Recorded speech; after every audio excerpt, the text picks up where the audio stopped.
Bonjour à toutes et à tous, bienvenue à notre nouvelle table ronde de la rédaction.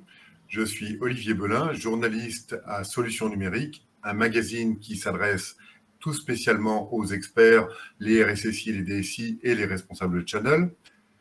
Nos experts vont vous parler cette fois-ci de la manière de mieux sécuriser vos sites web et applications dans le cloud à l'heure du télétravail qui rend quelque peu obsolète la sécurité périmétrique comme beaucoup l'ont constaté. Et surtout, comment réagir le plus rapidement possible et en temps réel de préférence face aux attaques les plus élaborées, et il y en a eu beaucoup, les Log4j, les Zero Days, les DDoS, les rançongiciels, ça n'a pas manqué depuis 2 ans.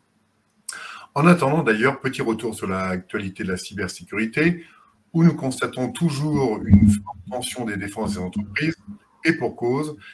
Elles ont dû faire face à un déluge d'attaques. Ainsi, si on prend quelques exemples, en 2021, les attaques DDoS avec demande de rançon ont augmenté de 29% selon Cloudflare. De même, les experts ont aussi découvert quelques 105 vulnérabilités Zero Days, qui est un record, d'autant plus que la plupart d'entre elles sont très critiques. Alors, on peut citer les très connus comme Log4j, Proxy-Shell, etc., etc. Il y a donc urgence pour les entreprises à 1. Élargir leur sécurité, jadis trop périmétrique, on l'a dit, trouver et déployer chaque défaut avant tout déploiement, corriger, pardon, déployer des solutions SASI ou Zero Trust de préférence. Comme vous l'expliqueront d'ailleurs bien mieux que moi nos 2 experts, j'ai le plaisir d'accueillir Boris Lecoeur, qui est directeur général en France de Cloudflare, un fournisseur qui protège environ 20% d'Internet mondial et qui améliore d'ailleurs aussi les performances des sites web. Ainsi que Jérôme Seiz, un consultant en cybersécurité indépendant qui est le fondateur du cabinet de conseil Opt4 Intelligence. Alors rentrons sans tarder dans le vif du sujet avec eux, mais auparavant, je voulais vous rappeler que vous pouvez leur poser des questions tout au long de cette table ronde grâce à l'outil de chat qui est situé à droite de votre écran. Ils vous y répondront à la fin, mais si tel n'est pas le cas, demandez-nous à vous mettre en relation avec eux. Alors, bonjour Jérôme Seiz, vous êtes un expert en cybersécurité, le fondateur du cabinet d'Opt4 Intelligence, pardon. Qu'est-ce qui a changé, je dirais, dans les mentalités et les approches des clients en matière de cybersécurité suite à la pluie d'attaques qu'elles subissent depuis la Covid-19 ? Alors, si on remonte à 2019-2020, évidemment, le fait le plus marquant, c'est l'explosion des attaques de type ransomware. Et ça, ce que ça a changé, c'est que c'est visible. Alors, autant on pouvait mettre des attaques sous le tapis, s'il n'y a pas trop d'impact, on n'en parle pas trop et ça remonte même pas forcément jusqu'à la direction générale. Autant avec une attaque de ransomware, l'impact est massif. On parle dans les attaques que je gère régulièrement en crise cyber, on parle d'usines qui sont à l'arrêt, des usines qui tournent 24/7 habituellement, qui sont à l'arrêt pendant 8-10 jours. Donc il y a un impact très fort sur l'activité. Et ça, forcément, c'est visible. On parle d'un impact sur l'activité qui se chiffre en centaines de milliers ou parfois millions d'euros par jour. Et donc, les chefs d'entreprise ne peuvent plus ignorer la cybersécurité, ne peuvent plus ignorer ce risque. Alors qu'ils avaient peut-être tendance avant, sinon à l'ignorer, en tout cas à le minimiser, à penser qu'ils ont une super DSI, un super RSSI et qu'ils ne craignent rien. Là, ils ont vu qu'ils étaient vulnérables, ils ont vu que ça leur coûtait très très cher, ils ont vu aussi qu'autour d'eux, tout le monde tombait. On parle d'une pandémie, mais aussi de cybersécurité, puisqu'il y a eu énormément d'attaques. Et les chefs d'entreprise parlent entre eux plus qu'on ne l'imagine. Et lorsque j'approche des chefs d'entreprise, lorsque j'interviens dans des COMEX, souvent ils me disent oui, on a parlé à tel ou tel patron qui est parfois des concurrents, parfois des gens qui sont dans des associations professionnelles. Il a été touché et il nous a dit que c'était vraiment l'horreur, que c'était vraiment un stress incroyable et on ne veut pas que ça nous arrive. À mon sens et de mon point de vue, voilà ce qui a changé surtout depuis 2019, depuis le 20. Alors, j'ai noté effectivement, Jérôme, une prise de conscience des dirigeants, mais est-ce que ça s'est traduit par les actions concrètes, financières, organisationnelles, investissements ? Oui, alors je l'observe notamment depuis le début de cette année, un petit peu en fin d'année dernière, mais beaucoup depuis le début de cette année. Majoritairement, les entreprises et les dirigeants ont compris que la conformité n'était pas la sécurité. Donc, ils avaient fait beaucoup d'efforts sur la conformité jusqu'à présent. Ils sont conformes à tout un tas de textes, de règlements, de directives, etc. Mais ils se font quand même avoir. Et là, ils commencent à comprendre qu'il y a un autre chantier, un autre axe qui est celui vraiment de la sécurité opérationnelle, et ils sont en recherche de solutions, que ce soit technique, commerciale ou organisationnelle, en tout cas d'approche beaucoup plus pragmatique, et être en mesure de se projeter plus facilement en disant ok, et si on perd toute notre SI? Parce que finalement, aujourd'hui, ce n'est plus une vue de l'esprit. On peut être privé de son système d'information pendant 10 jours. Et donc ça, à mon sens, c'est vraiment nouveau. C'est-à-dire qu'on revient avant le grand cycle. Hein, la cybersécurité, c'est une série de cycles. Au début des années 2000, on était très dans le boulon, on était très dans le pare-feu, on était dans des solutions, alors périmétriques certes, mais techniques. Ensuite, on est allé, parce que c'est allé très loin sur la technique, un peu dans tous les sens, on s'est rendu compte que ça manquait de gouvernance, donc on est allé sur de la gouvernance, mais ça a donné des tas de textes avec des cases à cocher, et puis l'humain étant ce qu'il est, s'il faut être conforme, on est conforme à minima, donc on va cocher les cases, mais au final, on a perdu de vue l'efficacité opérationnelle de la sécurité, et aujourd'hui, on arrive à mettre un peu plus l'accent à nouveau sur l'efficacité opérationnelle, parce qu'on a vu que sinon, ça nous coûte beaucoup, beaucoup d'argent. Donc voilà, à mon sens, ce qui a vraiment changé, c'est cette recherche de pragmatisme, de retour à une efficacité opérationnelle de la sécurité, avec des vraies métriques, des choses qui fonctionnent, avec, on fait pas, alors, tout ce qui est Mitre Attack, par exemple, des frameworks comme Mitre Attack, comme NIST, qui permettent Mitre permet par exemple de tester un SOC, donc savoir si son SOC fait bien le boulot. NIST permet de mesurer un niveau de maturité concret en termes de cybersécurité. Ah oui.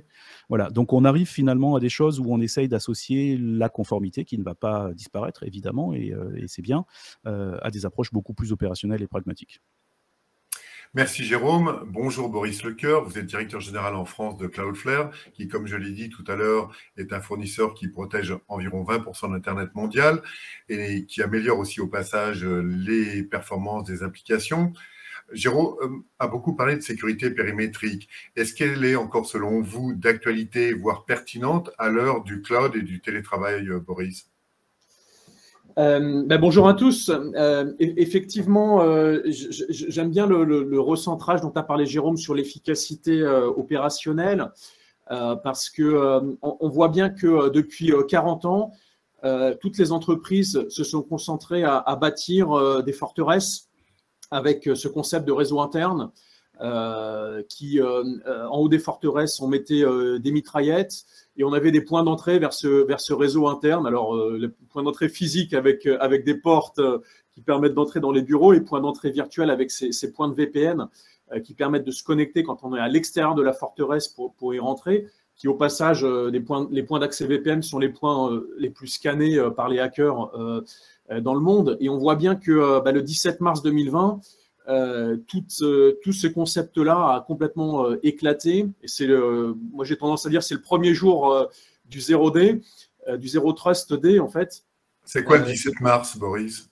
Le 17 mars 2020, c'est le premier jour du confinement en fait. Donc on s'est tous retrouvés à l'extérieur du périmètre. On pouvait regarder des beaux bureaux bien vides et un périmètre qui servait plus à grand chose, puisque pour beaucoup d'entre nous, on se connecte à des applications qui sont plus à l'intérieur du réseau, mais qui sont déjà à l'extérieur, donc soit sur des SaaS, on est en train de se parler aujourd'hui via un outil qui est dans le cloud quelque part, soit sur des clouds privés, soit sur des clouds publics, et cette notion de périmètre et de croire qu'on est en confiance parce qu'on est sur le réseau interne a complètement volé en éclats. Et je pense que l'explosion des attaques de ransomware dont a parlé Jérôme n'est que le début finalement d'un changement complet de philosophie de la sécurité, qui est de dire, partons du principe que tout utilisateur, tout device, toute connexion peut être suspect, et définissons notre sécurité non plus de manière périmétrique mais de manière contextuelle, en se basant sur ces constats-là. Et on voit qu'avec des utilisateurs qui sont partout, avec des attaquants qui sont également partout, avec des applications qui sont partout, ce qui est indispensable, c'est d'avoir un réseau et une sécurité qui est également partout, c'est-à-dire au plus proche des utilisateurs, au plus proche des attaquants et au plus proche des ressources. Et c'est ce que l'on met en place avec nos clients, avec nos solutions également, avec une sécurité qui passe d'une sécurité périmétrique à une sécurité qui est repoussée au plus proche de là où la connexion va se faire. Et donc, avec une sécurité qu'on repousse sur vraiment le bord de l'Internet, le edge, comme on dit dans notre jargon anglais. D'accord. Au fait, Boris, Cloudflare, ça fait quoi exactement? C'est une sorte de proxy inversé? Vous ne m'avez pas expliqué la dernière fois. Alors, Cloudflare, c'est effectivement un proxy inversé. C'est une couche immunitaire qui va venir se mettre entre les utilisateurs, les attaquants et les ressources qui vont être accédées. Et donc, ça fonctionne effectivement en mode reverse proxy où chaque connexion va arriver sur un point de edge. On est à 100 millisecondes de n'importe qui sur la planète, donc au plus proche de là où l'utilisateur ou l'attaquant est. On va comprendre, identifier quel est le type de requête. Est-ce que c'est un client qui accède à un site web? Est-ce que c'est un robot? Est-ce que c'est un bon robot? Est-ce que c'est un mauvais robot? Est-ce que c'est un attaquant?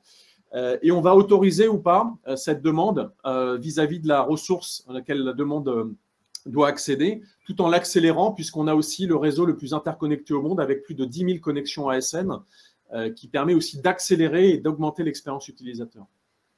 Merci Boris pour cette précision. Alors tous les deux, Jérôme et Boris, vous avez évoqué le fait que il fallait s'attendre quand on est une entreprise à être attaqué n'importe quand, n'importe comment, etc. et que c'était quasi inévitable. Alors justement, Jérôme, j'aimerais savoir si effectivement tôt ou tard les entreprises seront victimes de ces cyberattaques. La priorité n'est pas pour elles désormais de savoir comment y répondre le plus rapidement possible et si possible en temps réel.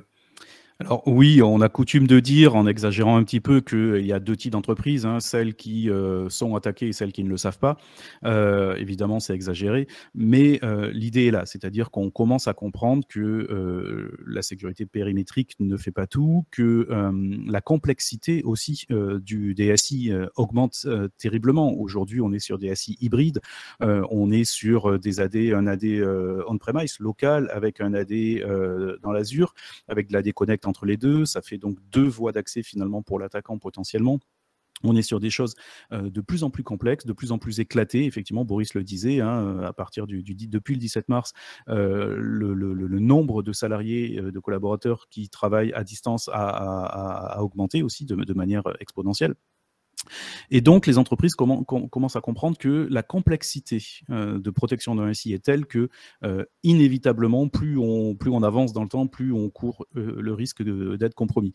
Encore une fois, je reviens sur le framework Mitre, Mitre Attack. Il suffit de jeter un œil à Mitre Attack. Sur chaque phase de l'attaquant, il y a des dizaines et des dizaines de techniques possibles, des choses très complexes en plus, pour arriver finalement au même résultat. Donc, l'attaquant a un panel d'outils à sa disposition incroyable.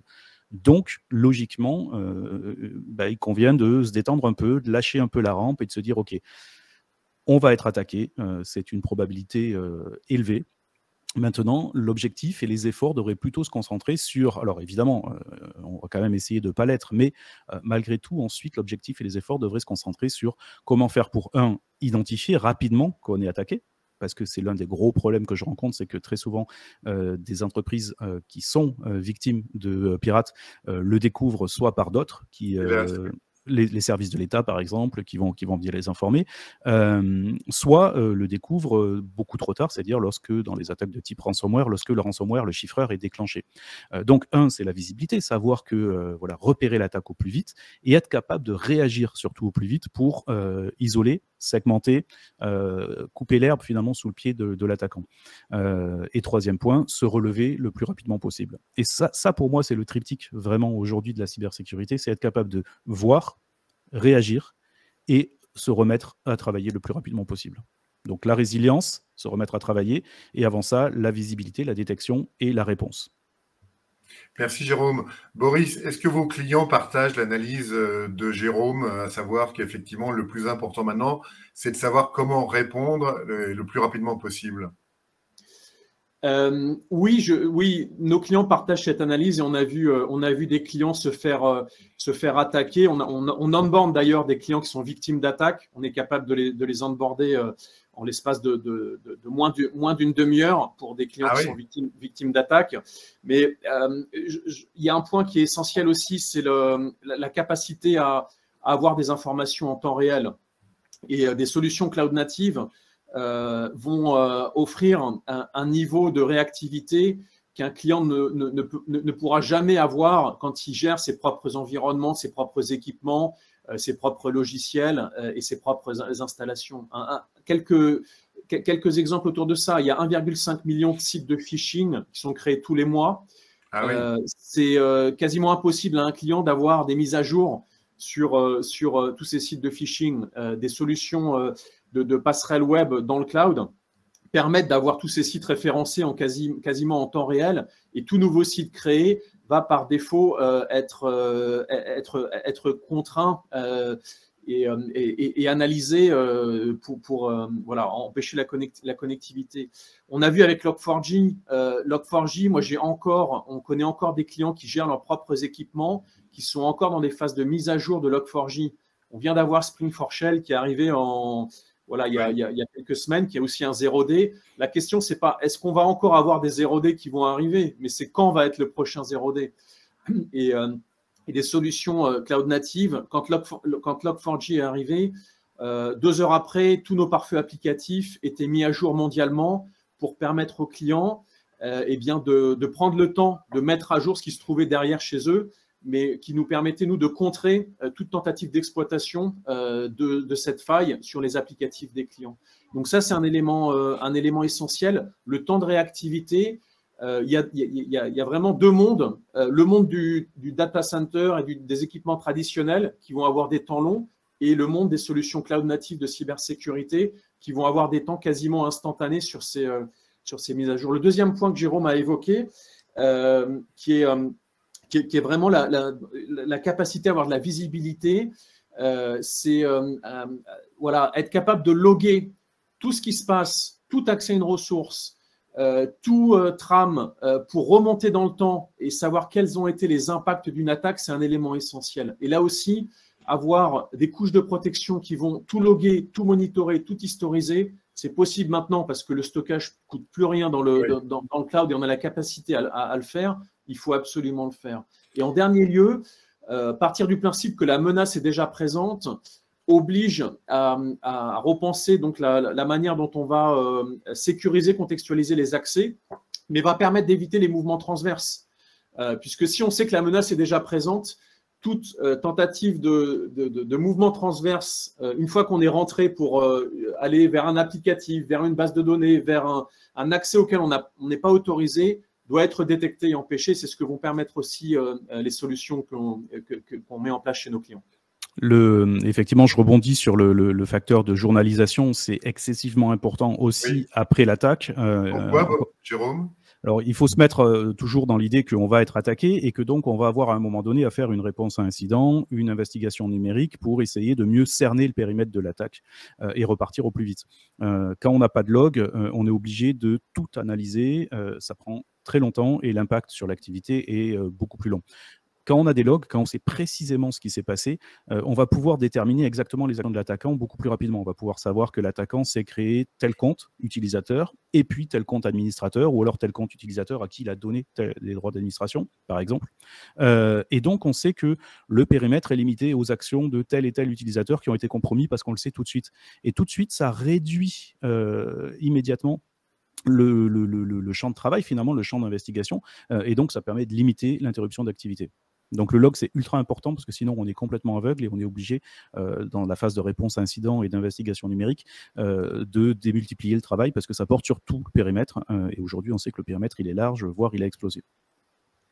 Merci Jérôme. Vous et Boris, vous parlez beaucoup de réactivité, ça je comprends bien, mais est-ce que la multiplication, je dirais, des cyber-outils, voire leur stratification dans les organisations, freine-t-elle vraiment quand même le temps de réponse des organisations face à ces cybermenaces, Jérôme ? Alors, ça dépend des outils. Si on est effectivement sur des outils qui n'ont pas été conçus pour pouvoir échanger, communiquer, des outils qui ne sont pas ouverts à des API, par exemple, des outils qui n'exposent pas des API, des outils qui ne sont pas capables d'être intégrés, dans des solutions un peu plus vastes, oui, dans ce cas-là, effectivement, on est sur du silo et on sait très bien que gérer la sécurité par des silos n'est jamais une bonne idée.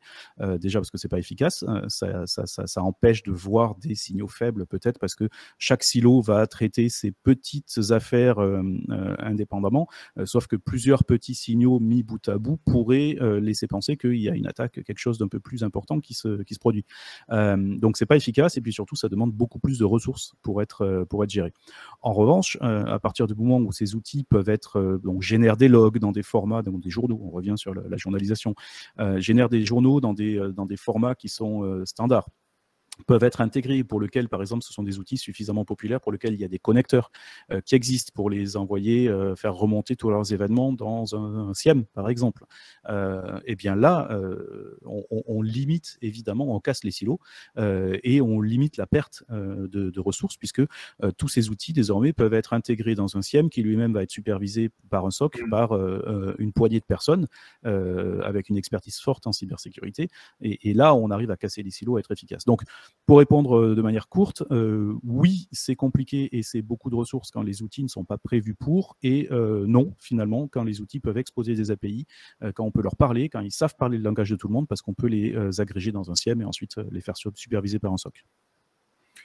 Merci Jérôme. Boris, je pense que vous partagez l'avis de Jérôme, donc je ne vous poserai pas la question, mais en revanche, je sais que, comme beaucoup d'experts, vous préconisez l'utilisation d'une plateforme SASI qui mutualiserait un peu les différents outils, alors que les entreprises, c'est vrai, en utilisent entre 5 et 10 couramment, que ce soit des pare-feux, des protections des doses, VPN, etc. Alors, est-ce que vous pouvez nous en dire un peu plus sur ce type d'approche? Est-ce que c'est réaliste? Et dites-nous. On voit bien que les attaques sont de plus en plus complexes et surtout parallélisées, en fait. Donc, on l'a vu sur les demandes de rançon DDoS. Aujourd'hui, on a des demandes de rançon DDoS qui sont couplées à des demandes de rançon classiques. Et le but d'un attaquant, quand il a une cible bien définie, c'est de causer un maximum de dommages, et potentiellement avoir ou faire en sorte que l'entreprise attaquée va potentiellement subir des dommages extrêmement forts. Et donc, aujourd'hui, il s'agit plus seulement de faire du phishing, de faire du ransomware avec de l'encryption d'infrastructures en vendant les clés ou de l'extorsion de données, mais également faire tomber les infrastructures en parallèle, faire tomber les sites web, donc coupler des attaques DDoS à du phishing, à des demandes de rançon, tout en faisant tomber les infrastructures pour causer un maximum de dégâts et faire en sorte que le client paye le plus rapidement.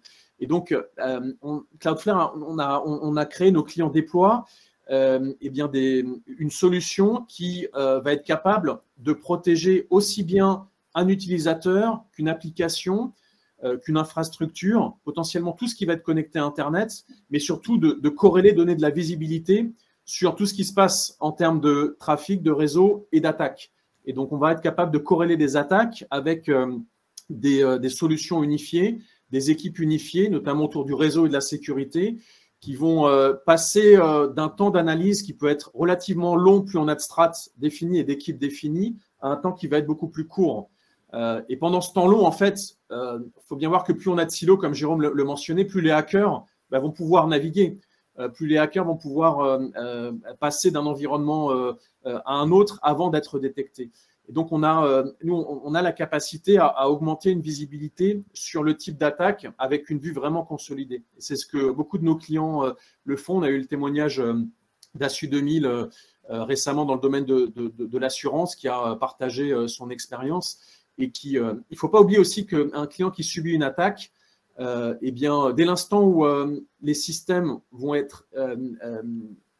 essayer d'être remis en route, tant que le client n'a pas payé la rançon, l'attaquant va réattaquer un maximum. Et donc, avant de remettre les systèmes en route, il faut s'assurer que les protections vont être efficaces. Et donc, on voit très souvent des clients qui sont victimes d'attaques, qui viennent nous voir pour justement qu'on soit capable de mettre en place ces protections pendant que le client est en train de remettre ses environnements en place.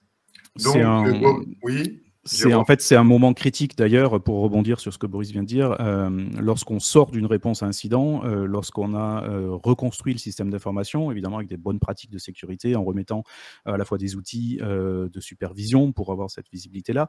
Le moment critique, c'est le moment où on rouvre l'accès à Internet principal de l'entreprise, parce que c'est là où l'attaquant, si on a oublié quelque chose, si l'attaquant a réussi à dissimuler une porte dérobée que l'on n'a pas vue, au moment de rouvrir l'accès Internet, c'est là où l'attaque va reprendre, parce que l'attaquant va reprendre le contrôle, ça va revenir sur son infrastructure, il va pouvoir reprendre le contrôle au moins d'une machine dans le nouveau SI et tenter de réattaquer.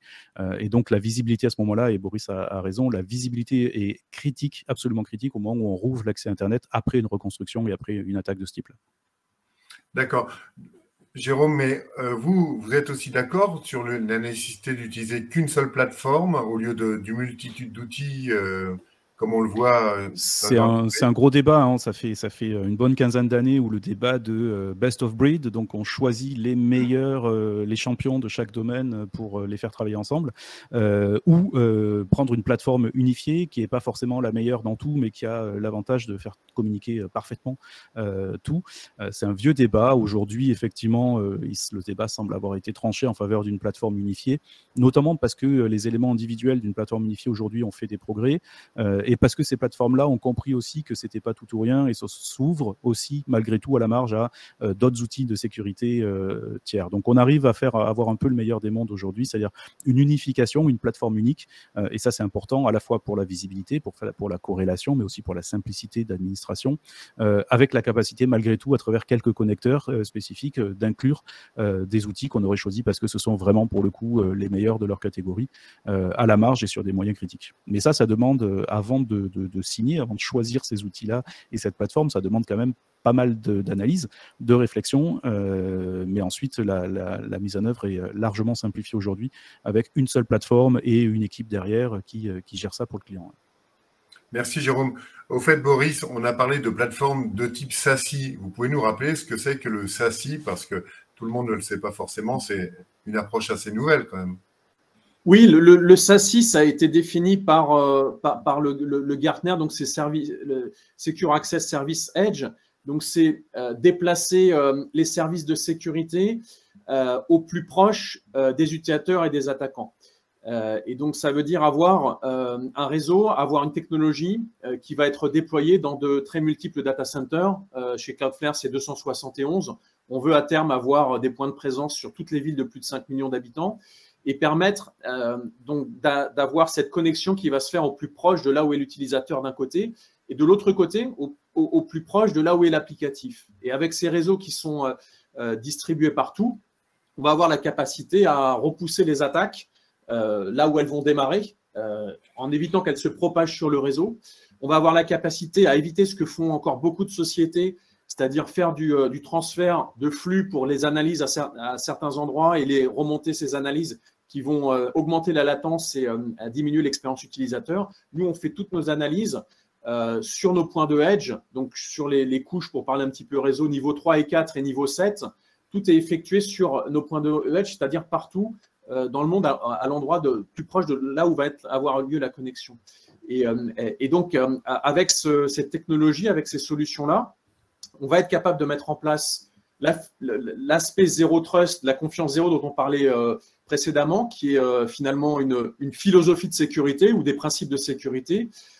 Et donc le SASI, c'est une implémentation dans le cloud de ces principes de sécurité dont on a parlé précédemment. Alors ça marche très bien sur j'ai un client par exemple aujourd'hui qui vient de créer son SI from scratch à partir de rien, et donc ça marche très bien. Il est full SASI, zéro trust, tout fonctionne bien.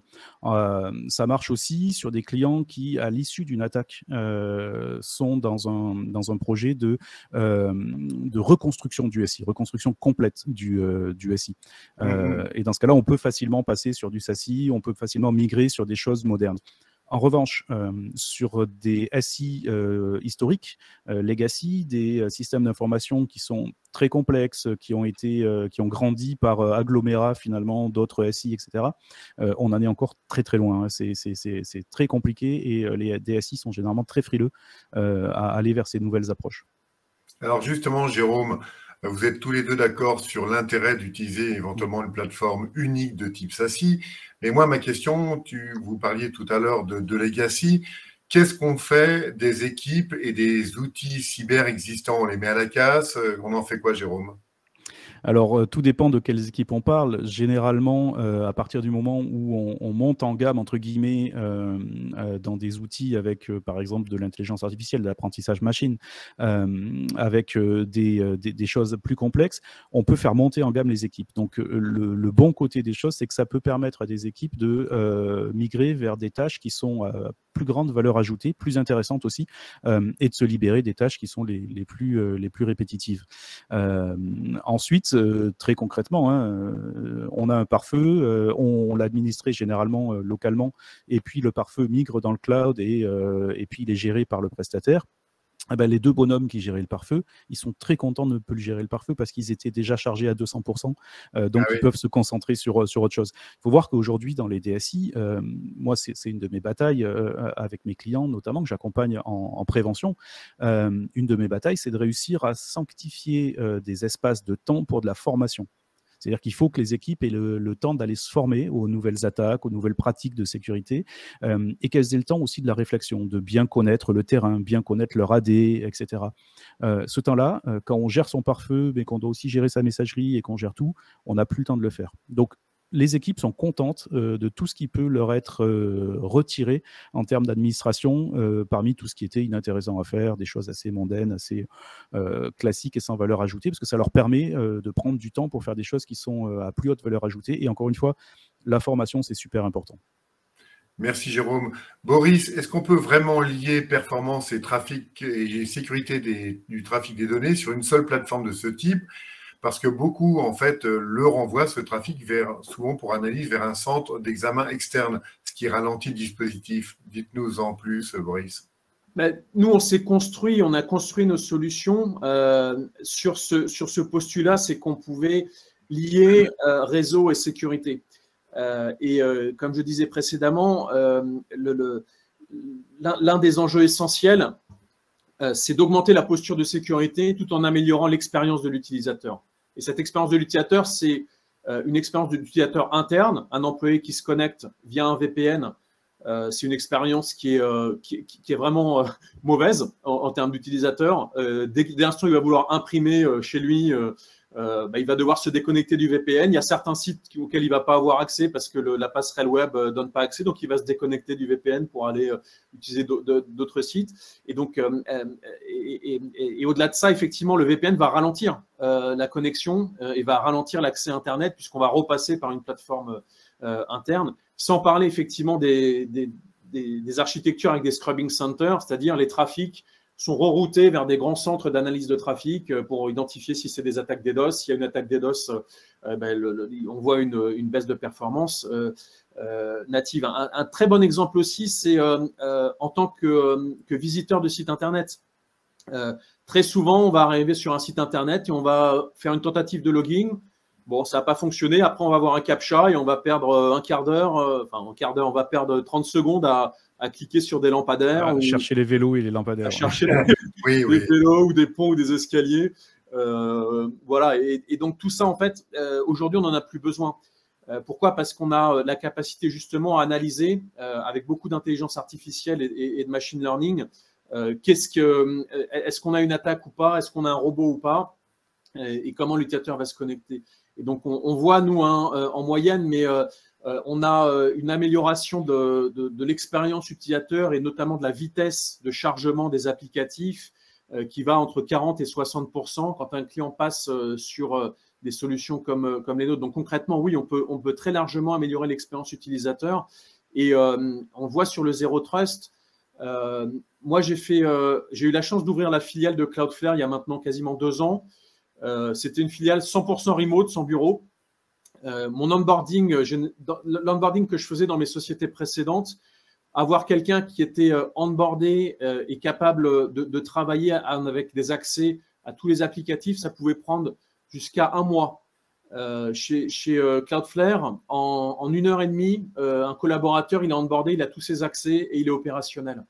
Et non seulement il fait ça en 1h30, mais pour lui, son expérience utilisateur est largement améliorée, c'est-à-dire il ne se rend même pas compte que sa posture de sécurité a été améliorée, qu'on a analysé les dernières mises à jour sur son device, qu'on a vérifié qui il était pour aller accéder à l'ensemble des applicatifs. Et donc ça, c'est un élément essentiel de solutions cloud natives dans leur implémentation, c'est ne pas rajouter de la sécurité supplémentaire au détriment de l'expérience utilisateur et de la vitesse d'utilisation et du réseau. Et ne pas pousser l'expérience utilisateur la plus fluide possible au détriment de la sécurité. C'est là où ça devient compliqué, justement. Oui, effectivement. Alors justement, Jérôme, pour poursuivre sur cette notion de plateforme SASI, est-ce qu'une telle approche est compatible avec la détention ou la gestion d'un SOC pour vos clients, par exemple ? Oui, bien sûr. Il n'y a pas de question. Le SOC, lui, est là pour apporter de l'expertise en cybersécurité sur l'ensemble des événements qui sont produits par l'entreprise. Donc après, toute la question est de savoir d'où viennent ces événements, comment on les collecte. Mais une fois que tout ce travail-là a été fait, et là j'insiste, hein, on ne délègue pas tout à un SOC du jour au lendemain.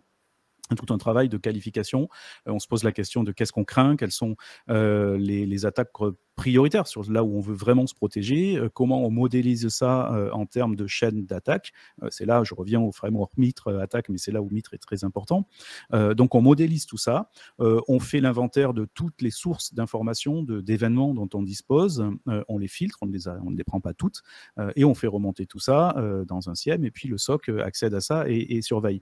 Mais une fois que tout ce travail-là est fait, que les bonhommes derrière la console qui donnent l'alerte, qui analysent et qui donnent l'alerte soit dans l'entreprise ou soit dans le SOC, peu importe. J'aurais tendance à dire qu'en général, les opérateurs de SOC ont plus d'expertise en termes de cybersécurité, plus de temps parce que c'est leur métier. Mais sinon, oui, peu importe. C'est juste une question de récupérer des événements, les faire remonter, les normaliser et les surveiller. Merci Jérôme. Boris, effectivement, l'utilisation d'une telle plateforme SASI paraît vraiment intéressante, mais est-ce que c'est facile à déployer? Parce qu'on a l'impression quand même, comme disait Jérôme tout à l'heure, que ça regroupe beaucoup de choses, ça ne fait pas tout bien, mais ça fait beaucoup de choses. Oui, c'est bien évidemment la beauté de solutions qui sont 100% sur le cloud. C'est que comme il n'y a pas d'installation en tant que telle, et comme on fonctionne, comme vous l'avez mentionné Olivier, en mode reverse proxy, on va venir de manière non intrusive entre les accès et les ressources, les demandes d'accès et les ressources, ou les attaquants et les ressources. Et donc en fait, on va fonctionner par redirection de flux et s'intercaler devant les ressources de nos clients et de nos différents prospects. Et donc, comme je disais, en moins de 30 minutes, on est capable de protéger tout site Internet, toute API, tout applicatif mobile ou toute application qui est exposée sur Internet. Et donc, un POC, contrairement à des environnements classiques où dès l'instant où on va faire un POC, ça va nécessiter 1 mois, 2 mois, 3 mois de mise en place, de planification. On a des clients qui vont tester en 1 ou 2 journées nos solutions et surtout voir la différence entre l'usage de nos solutions avec des flux redirigés et l'usage et la non-activation de nos solutions. Et ça, on le fait très fréquemment. Là où je rejoins un point qui a été mentionné par Jérôme, sur des POC de Zero Trust, ça peut être un peu plus complexe parce qu'on a du legacy. On a des applicatifs parfois qui sont 100% Internet, donc c'est très facile de les connecter. On a des applicatifs qui ne sont pas exposés sur Internet, mais là, on a développé pas mal de technologies pour justement permettre de connecter ces applications historiques et légales dans des frameworks Zero Trust. On ne va pas rentrer dans le détail technique, mais en faisant du tunneling IPsec, en ouvrant des tunnels GRE, en allant même connecter les infrastructures avec notre réseau, soit virtuellement, soit même physiquement, puisqu'on a des points de présence partout dans le monde, c'est facile pour nous de nous connecter. On a la capacité à gérer ces applications legacy. Mais sur ces POC, voilà, Zero Trust, ça peut prendre un petit peu plus de temps. Ce qu'on conseille, nous, c'est il y a des cas d'usage qui sont très souvent très pénibles pour les entreprises. C'est les sous-traitants. Des sous-traitants, on ne sait pas si on va leur donner un PC ou pas de la société. Ils ne vont pas forcément être définis sur les annuaires. Ils ne vont pas forcément avoir les bons accès. Et donc, c'est un cas d'usage assez simple à gérer et à tester et qui va ramener des bénéfices très tôt, puisqu'on va pouvoir définir ces sous-traitants dans des annuaires externes, avec des systèmes d'authentification externes, et tout en leur garantissant une certaine posture de sécurité. Voilà, le remplacement du VPN, c'est des POC aussi qui fonctionnent très bien, d'autant plus qu'on a la capacité maintenant à avoir du dual tunneling. Donc, un utilisateur, il peut très bien tester notre solution en parallèle de la solution VPN.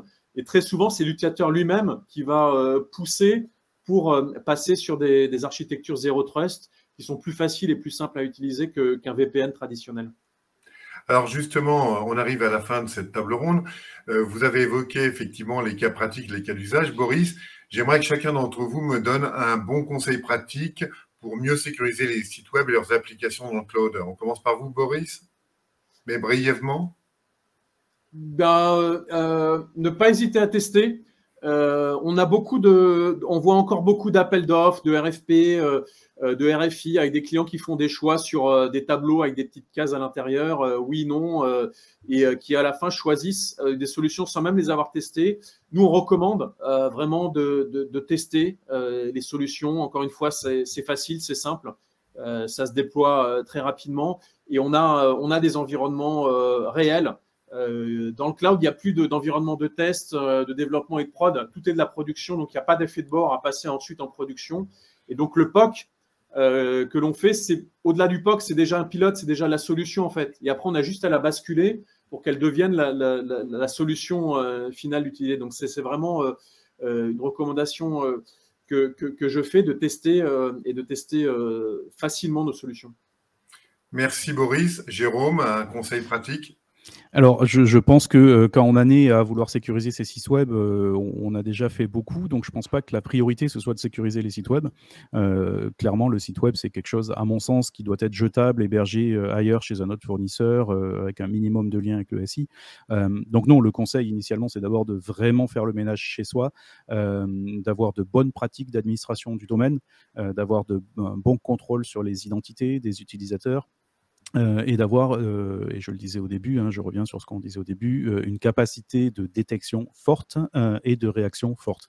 Voilà, une fois qu'on a mis en place ça, c'est-à-dire une bonne capacité de vision sur ce qui se passe sur le SI, de bonnes pratiques d'administration, notamment pour le domaine Active Directory, une bonne isolation au sein du SI aussi, qui permettent de limiter les déplacements latéraux des attaquants. Une fois qu'on a tout ça, on va peut-être pouvoir se pencher sur le site web. Mais je pense que le site web n'est pas la priorité. Je comprends. En tout cas, merci à tous les deux pour ces échanges vraiment instructifs et vraiment clairs, parce que le sujet est quand même assez complexe. J'ai le temps de prendre 2-3 questions. Alors, je vais en prendre une. On me demande, alors, attendez, c'est une question un peu technique, je la démarre. Hop. Donc, oui. On me demande, bonjour, est-ce que vous pensez que l'exploitation de la solution, qu'est-ce que vous pensez de l'exploitation de la solution DDoS? Merci. Alors, il faudrait peut-être préciser la question, mais c'est très vaste, oui. Si on prend les solutions Cloudflare, l'exploitation de la solution DDoS, elle se fait avec de manière complètement automatisée en fait. Et encore beaucoup de sociétés ont des protections DDoS qu'elles activent quand l'attaque démarre. Nous, c'est une protection qui est toujours active, qui est intelligente, qui identifie des signaux faibles, qui se base sur, encore une fois, les 20% de trafic Internet qui passent par notre plateforme et qui référence les dernières typologies d'attaque, que ce soit sur les niveaux protocolaires, couche 3 ou 4, ou même les niveaux 7, les niveaux applicatifs. Et donc, la solution, finalement, elle s'exploite toute seule, ce qui laisse le temps aux équipes de se concentrer sur d'autres choses. Et ces autres choses, ça va être de l'automatisation, ça va être du SecOps, comme Jérôme le mentionnait, ça va être des tâches à plus forte valeur ajoutée et non pas le bits and bytes, les octets et le contrôle des octets des solutions. D'accord. J'en avais une autre que j'ai affichée. Comment gérer les nombreux scripts tiers des pages web, car il y a un enjeu de performance et à quelles données vont-ils accéder? Performance et sécurité. Oui, Jérôme. C'est un enjeu important. Alors, je laisserai Boris répondre sur la partie performance, évidemment. Sur la partie sécurité, il est évident que les scripts qui sont intégrés sur une page web et qui sont hébergés par un fournisseur dont on ne maîtrise pas les pratiques de sécurité sont un point d'entrée et de compromission du site web important. On l'a vu avec le fameux Magecart, qui était un acteur très important, cybercriminel, qui a gagné beaucoup d'argent en piratant des fournisseurs de scripts et ensuite en faisant intégrer par ce fournisseur-là de fausses mires de paiement, par exemple, qui leur permettaient, en JavaScript, qui leur permettaient de siphonner les numéros de carte bancaire, par exemple, sur des sites marchands très bien sécurisés. Hein. Le site de British Airways, par exemple, s'est fait avoir comme ça et ça a coûté très très cher. Donc pour moi, je me contenterai simplement de dire du point de vue sécurité, on n'est pas sur la partie performance, Boris répondra, qu'il est important d'avoir un outil, alors ça peut se développer en interne ou on peut l'acquérir, mais d'avoir un outil qui régulièrement passe en revue toutes les pages web de son site, récupère les liens vers les scripts en question, et va chercher le script et en fait un condensat, un hash, une signature numérique finalement, et le compare avec la précédente, de manière à ce que quand quelque chose change, on sait que le fournisseur a changé quelque chose au script et on va voir, on vérifie si c'est légitime ou pas. Alors évidemment, selon l'échelle du site web et selon le nombre de scripts, ça peut provoquer des alertes. Là, il faudra se poser la question de comment on gère ce trop-plein d'alertes. Mais en tout cas, à mon sens, il est important d'avoir cette maîtrise-là. Encore une fois, on est sur de la visibilité. Donc, être capable, chaque fois, à intervalles réguliers, tous les jours, toutes les semaines, mais je préférerais tous les jours, d'aller chercher tous les scripts qui pointent vers notre site web et vérifier qu'ils n'ont pas été modifiés depuis la veille. Merci Jérôme. Boris? Vous seriez surpris de voir le nombre de scripts qui sont appelés sur une page web. Dès l'instant où on va inclure une vidéo YouTube, dès l'instant où on va inclure un système de paiement PayPal, on peut avoir jusqu'à 100 scripts qui sont appelés et les interdépendances sont loin d'être évidentes comme Jérôme le mentionnait. Nous, on a une solution qui est dédiée à ça, qui charge tous les scripts sur le edge, donc déjà qui traite du problème de la performance, parce qu'un script qui appelle un autre script, ça va ralentir l'expérience utilisateur, mais qui va aussi contrôler quelles sont les données qui sont échangées. Parce qu'il y a un aspect sécurité, effectivement, Magecart, c'était une sécurité, mais il y a un aspect confidentialité aussi. On l'a vu avec Google Analytics, le partage d'adresses IP, sans qu'on demande l'avis à l'utilisateur, sans que même l'utilisateur le sache, quelque part, on usurpe la confiance d'un visiteur de notre site web. Donc, la technologie permet également, nous, de vérifier quelles informations sont transmises et même de masquer les adresses IP quand un script tiers utilise l'adresse IP dans ses analytics et a besoin de l'adresse IP. Donc, là, c'est un enjeu on n'est qu'au début de ça, puisque l'appel de script tiers et de tags dans les pages web, ça ne va que augmenter et on l'a vu qu'une augmentation depuis les dernières années. Et là, c'est un cas d'usage parfait de la solution Cloudflare, c'est-à-dire que plutôt que de faire ça soi-même, rediriger tous les appels vers ces scripts chez un prestataire, un spécialiste qui a les moyens de gérer ce volume important et qui va rechercher plein de choses de malveillantes dans les scripts, c'est à mon sens la meilleure solution, bien sûr. Et on peut faire l'essai pour montrer à quel point il y a aujourd'hui énormément de scripts et que le web est entièrement cassé quand il n'y a plus de scripts. Il existe un plugin Chrome qui s'appelle Umatrix, Micromatrix, qui bloque tous les scripts qui ne sont pas présents sur le domaine de la page qu'on visite. Ouais. Donc en termes de sécurité, c'est un gain important. Maintenant, si on ne le configure pas correctement et on passe sa vie à le configurer quand on l'utilise, eh bien, quasiment aucune page web ne fonctionne correctement. Carrément. Je prends rapidement encore 2 questions. Alors, est-ce que la plateforme SASI est une solution complète en hard et en soft? Boris? Oui, absolument. Ouais. C'est une solution où l'infrastructure et le logiciel est fourni et surtout maintenu, géré, et mis à jour pour nos clients. Donc là encore, les clients vont pouvoir se concentrer sur de l'automatisation, du SecOps et sur déployer des projets plus vite et mieux sécurisés, ce qui est le but maintenant de toute informatique. Un service informatique maintenant dans une entreprise, c'est une usine de production logicielle. Et donc, au mieux, on peut déployer des projets plus rapidement et mieux sécurisés. Et au plus, l'intérêt du service informatique va être important vis-à-vis des différents métiers. Alors, je prends une toute dernière question parce que je pense qu'elle est intéressante. Quelle confidentialité assurez-vous aux données sur votre plateforme SASI et à quel point est-elle compatible avec le RGPD européen? Alors ça, c'est une question extrêmement intéressante. On a, dans nos solutions, on a développé pour nos clients européens un produit qui va largement au-delà de tout ce que fait les fournisseurs de cloud dans le domaine. Et voilà, je connais bien les autres fournisseurs de cloud pour y avoir travaillé longuement, et qui va permettre de garantir que les données, l'inspection du trafic reste en Europe, mais également une problématique qui est peu adressée par l'ensemble des autres plateformes du secteur, c'est les métadonnées.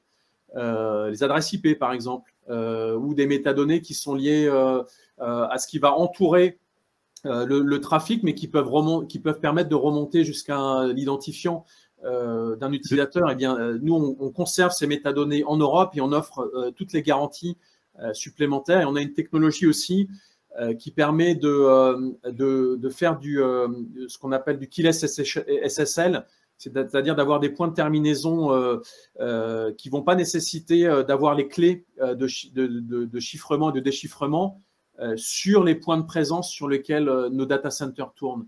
Et on l'a vu avec le conflit ukrainien, on a activé ces services pour tous nos clients, c'est-à-dire sur nos sites basés en Ukraine, il n'y a aucune clé de chiffrement qui sont basées là-bas. Et ils sont où, Boris? Ils sont justement, ils se font en Europe. Donc l'analyse d'inspection de ce trafic va le faire sur des sites européens, de l'Union européenne, devrais-je dire plutôt. Et ensuite, c'est un trafic complètement crypté et chiffré qui va jusqu'au point de terminaison, en fait. Bien, mais écoutez, un grand merci à tous les deux pour ces échanges vraiment passionnants et très instructifs, j'avoue.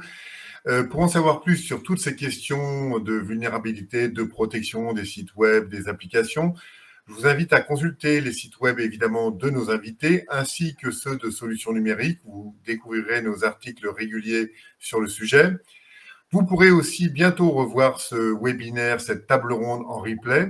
En attendant, je vous souhaite une excellente journée. Merci de nous avoir écoutés jusqu'au bout et à bientôt. Merci. Au revoir. Au revoir. Au revoir.